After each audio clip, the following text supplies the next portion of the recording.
Assalomu alaykum hurmatli kuzatuvchilar va obunachilar. Bugungi darsimiz demak xalqaro xususiy huquq fanidan bo'lib o'tadi. Demak, navbatdagi leksiya darsimiz xalqaro kredit va hisob-kitoblarning tartibga solinishi. Demak, ushbu mavzu yuzasidan quyidagi rejalarga to'xtalib o'tamiz. Avvalambor xalqaro kredit va hisob-kitoblar tushunchasi o'zi nima? Shuningdek, xalqaro hisob-kitob turlari, o'zaro farqli jihatlari hamda xalqaro hisob-kitoblarda naqd pulsiz hisob-kitob turini ahamiyati hamda ularning turlari, shuningdek oxirgi rejamiz xalqaro bank o'tkazmalari. Demak, yuqorida sanab o'tgan rejalar asosida quyida endi ularga ta'rif berishga harakat qilib o'tamiz. Demak, avvalambor xalqaro kredit bu bir mamlakatdagi kreditorning boshqa mamlakatdagi qarz oluvchiga qaytarishlik, moddiylik va foiz to'lash shartlari bilan beradigan pul yoki tovar ko'rinishidagi ssudasi hisoblanadi. Xo'p, sizda savol tug'ilishi mumkin, ssuda o'zi nima? Demak, ssuda bu, ya'ni ssuda mablag'i yoki ssuda sarmoyasi ham deb ataladi. Ya'ni ma'lum bir mamlakatning xalqaro qarzlar, kreditlar shaklida chiqaradigan yoki kiritadigan hamda ssuda foizi keltiradigan kapitallari, ya'ni sarmoyasi hisoblanadi. Demak, xalqaro kreditga oid huquqiy munosabatlar deganda nimani tushunamiz? Avvalambor bu shunday shartnomaviy munosabat hisoblanadiki, unda bir taraf chet el elementi, ya'ni chet el mamlakatining banklari, firmalari, kompaniyalari, yuridik va jismoniy shaxslari, misol uchun transmilliy korporatsiyalar va chet el davlatining o'zi boshqa bir davlatga, uning yuridik yoki jismoniy shaxslariga foizlar hisobida shartnomalarda belgilangan muddatlarda qaytarish sharti bilan beradigan kreditga oid munosabatlari hisoblanadi. Shuningdek, mavzumizning asosiy tushunchalaridan biri xalqaro hisob-kitoblar. Demak, xalqaro hisob-kitoblar bu nima? Ya'niki bu chet el elementi bilan murakkablashgan munosabatlarda aloqaga kirishayotgan subyektlar, ya'ni turli xil davlat subyektlari nafaqat savdo munosabatlariga, balki nosavdo munosabatlariga, misol uchun diplomatik, fan-texnika hamkorligi, madaniy, turistik va boshqa aloqalar yuzasidan ham ko'rsatadigan xizmatlar, bajaradigan ishlar va hokazolar uchun o'zaro hisob-kitoblarni amalga oshirishlariga qaratilgan harakatlari hisoblanadi. Demak, shu navbatda xalqaro hisob-kitoblarni biz shartli ravishda ikki yo'nalishga bo'lishimiz mumkin. Ya'ni savdo hisob-kitoblari hamda nosavdo hisob-kitoblari. Demak, xalqaro hisob-kitoblarni savdo hisob-kitoblari deganda nimani tushunamiz? Bu avvalambor savdo hisob-kitoblari tashqi savdodan tushadigan to'lovlar, xalqaro kredit kirim-chiqimlari, dengiz, temir yo'l va boshqa transport turidagi xalqaro yuk va yo'lovchi tashishdan tushgan kirim-chiqimlar, to'lovlarni o'z ichiga oladi. Demak, ushbu bo'linishga asos sifatida u yoki bu to'lovlar va pul tushumlarini shakllantirishga xizmat qiluvchi narxlar tizimining turlichaligi keltiriladi. Ya'ni narxlar tizimining turlichaligi deganda xalqaro kredit va hisob-kitoblarda narxlar turli xil davlatlarda turlicha belgilangan hisoblanadi. Demak, xalqaro savdo hisob-kitoblarini o'ziga xos jihati va murakkabligiga to'xtaladigan bo'lsak, uni asosiy xususiyati demak shunda namoyon bo'ladiki, xalqaro to'lovlarda bir qancha geografik hududlar, suveren davlatlar va ularning yurisdiksiyalari ishtirok etadi. Ya'niki, xalqaro hisob-kitoblarda tashish munosabatlarini oladigan bo'lsak, tashish munosabatlari turli xil davlatlar o'rtasida olib borilganda, ya'ni turli xil geografik hududlar, turli xil suveren davlatlar va ularning turli xil yurisdiksiyalariga to'qnash keladi. Va bu holatda uni asosiy xususiyatini ko'rib o'tishimiz mumkin bo'ladi. Xo'p, o'z navbatida xalqaro hisob-kitoblarda subyektlar sifatida kimlar ishtirok etadi? Demak, subyektlar sifatida avvalambor hukumatlar, davlat organlari, markaziy banklar, tijorat banklari, maxsus moliya kredit tashkilotlari, misol uchun pensiya fondlari, sug'urta kompaniyalari, kredit ittifoqlari, lombardlar va hokazolar, shuningdek korporatsiyalar, xalqaro va hududiy moliya kredit tashkilotlari, misol uchun Xalqaro valyuta fondi, Jahon taraqqiyot va tiklanish banki, Yevropa taraqqiyot va tiklanish banki va shu kabi demak tashkilotlar asosiy subyekt sifatida ishtirok etadi. Xo'p, bu subyektlardan demak eng asosiy o'rinni demak tijorat banklari egallaydi. Chunki xalqaro operatsiyalarning asosiy qismi tashqi savdo operatsiyalari va kapitallar hamda kreditlarning harakati bo'yicha amalga oshiriladigan hisob-kitoblarga to'g'ri keladi. Demak, ushbu hisob-kitoblarda ishtirok etuvchi tijorat tuzilmalarining milliy va chet el valyutalardagi joriy hamda depozit hisobvaraqlari demak bevosita tijorat banklarida joylashgan hisoblanadi. Sizda savol tug'ilishi mumkin, markaziy banklar nima uchun asosiy subyekt sifatida ishtirok etmaydi? Chunki markaziy bank tijorat tuzilmalariga kredit hisob-kitoblar xizmatlarini ko'rsatish huquqiga ega emas. Shuning uchun tijorat banklari orqali tijorat ustidagi operatsiyalarning asosiy qismi amalga oshiriladi. Ya'ni markaziy banklar, ya'ni biror bir yuridik yoki jismoniy shaxslarga kredit summasini ajratmaydi, faqat ularni ustidan nazorat qiladi. Shuning uchun tijorat banklari xalqaro hisob-kitoblarda asosiy subyekt sifatida ishtirok etadi. Endigi masala to'lov xususiyatlarini quyidagi bir qator omillarga ko'ra o'zaro bir-biridan farqlash mumkin. Ya'ni qanday farqlari bor? Birinchi navbatda demak, sotuvchi va xaridorning munosabatlarining o'ziga xos xususiyatiga ko'ra. Shuningdek, jo'natilayotgan mahsulotning xarakteri va mamlakatning tavakkalchilikka oid o'ziga xos jihatlariga ko'ra va o'z navbatida iste'molchining to'lov qobiliyati va yetkazib beruvchining ishonchliligiga ko'ra. Ya'ni tomonlarda to'lovga qobiliyatlilik masalasi ham albatta o'rganib chiqiladi. Va yetkazib berilayotgan mahsulotning turi, qadr-qimmati, boshqa korxonalar tomonidan to'lov shartlari taklif qilinishi, shuningdek, bozor tuzilish holati ham o'rganib chiqiladi. Va o'z navbatida bojxona cheklovlari va boshqa masalalar ham ularni bir-biridan farqlash uchun bizga asosiy xususiyatga ega bo'lgan jihatlari sanaladi.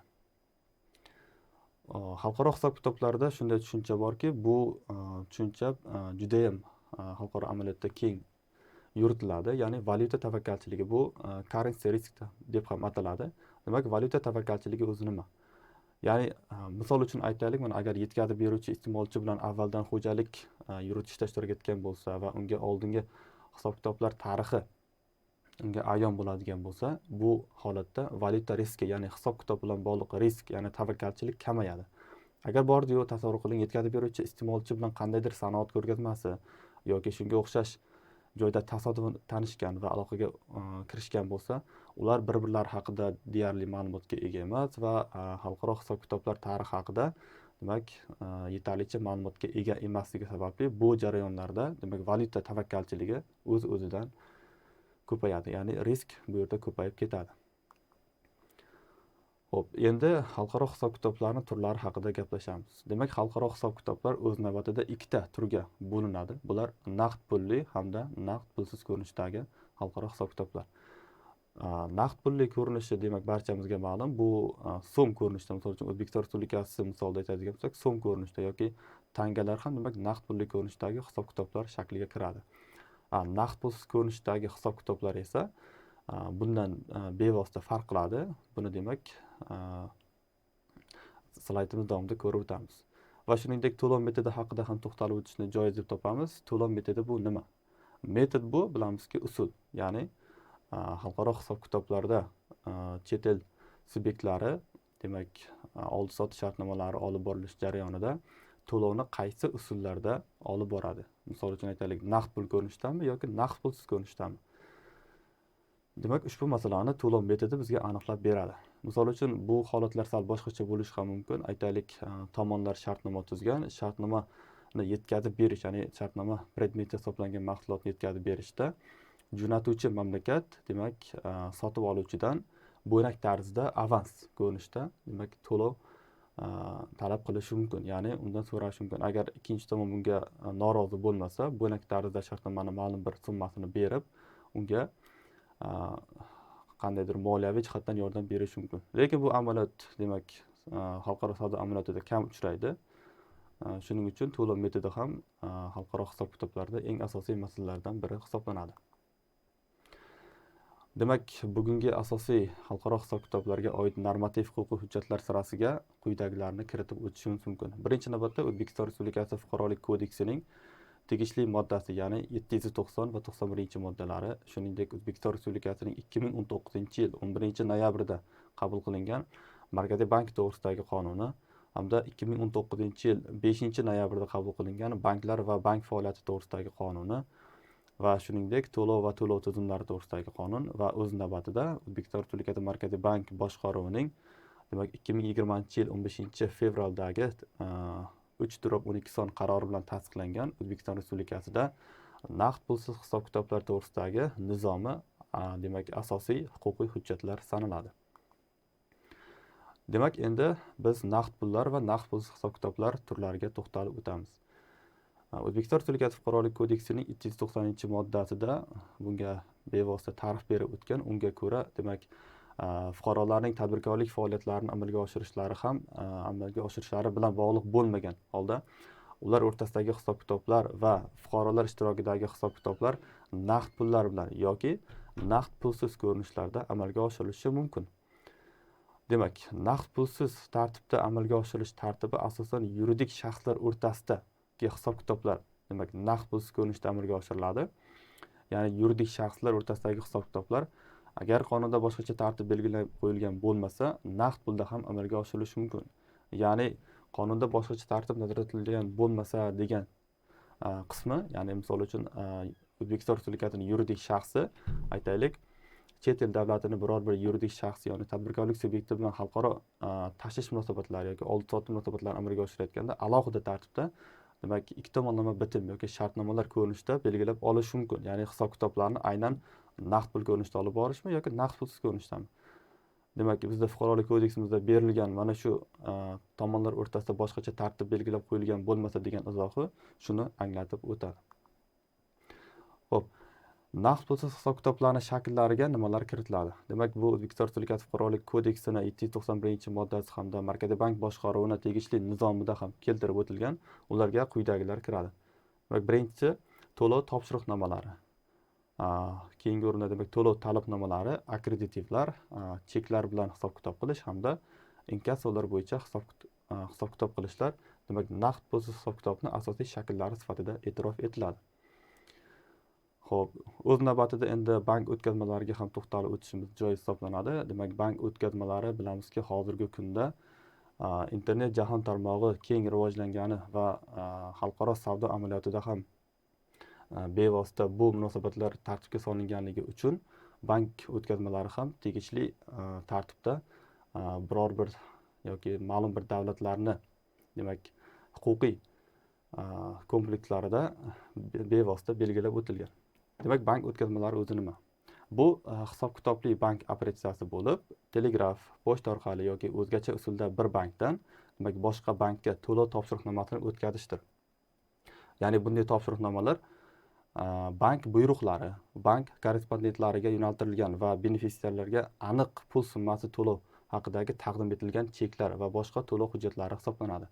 Ya'ni bank o'tkazmalarini amalga oshirayotganda tomonlar, demak, turli xil naqd pulsiz hisob-kitoblar ko'rinishida amalga oshirish mumkin. Ya'ni shartnoma subyektlari, aytaylik, to'lov topshiriqnomalari shaklida yoki to'lov talabnomalari, inkassolar, akkreditivlar shaklida ham bevosita amalga oshirishi mumkin.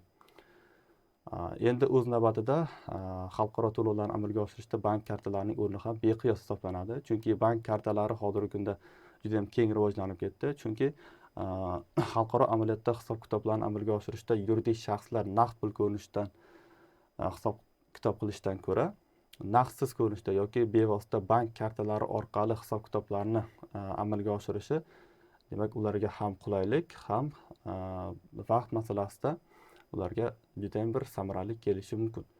Ya'ni naqd pulsiz hisob-kitoblar tizimida plastik kartalar alohida o'rin tutadi. Misol uchun, hozirgi kunda keng rivojlangan o'sha plastik kartalar turlariga American Express, Diners Club, Visa Card, Mastercard va boshqa xalqaro plastik kartalarning o'rni juda ham shiddat bilan yoyilib ketayotganligi, ularni asosiy rolga chiqayotganligini bizga ko'rsatib berishi mumkin. Xo'p, demak, kartalarni bir qancha turlar ham mavjud. Misol uchun, kredit kartalar hamda debit kartalar. Bu turdagi kartalar asosan xalqaro oldi-sotdi munosabatlariga kirishayotgan turli xil davlatlarning subyektlari o'rtasida ishlatiladigan asosiy kartalar tizimiga kiradi. Misol uchun aytaylik, kredit kartalar bu xarid davomida yoki naqd pul ko'rinishida avtomatik ravishda foydalanish uchun bankda kredit ochiladi va muayyan pul summasi qo'yiladi. Qoidaga ko'ra, kredit liniyalari ham limitga egadir. Ya'ni kredit kartalarda o'sha xalqaro oldi-sotdi munosabatlari subyektlari ma'lum bir cheklangan miqdorda kredit summasini, ya'ni o'sha pul summasini kiritishi mumkin. Debet kartalar esa, demak, moliyaviy tashkilot va banklarga mijoz hisobidan chek va omonatlardan foydalanish huquqini beradi. Demak, bu kartalar firma belgisiga ega hisoblanadi. Misol uchun, Visa yoki Mastercard. Buni ular savdo operatsiyalarida va bankomatlarda bevosita foydalanishlari mumkin hisoblanadi. Demak, talabalar, bugungi xalqaro kredit va hisob-kitoblar mavzusi yuzasidan asosiy sizlarga tanishib o'tadigan masalalar shulardan iborat edi. Agar mavzu yuzasidan sizlarga qiziqarli bo'lgan biror bir savollar yoki boshqa takliflar bo'ladigan bo'lsa, quyidagi Telegram va YouTube kanallarimizdan bevosita savollar yo'llashingiz mumkin. E'tiboringiz uchun katta rahmat. Sog' bo'ling, salomat bo'ling.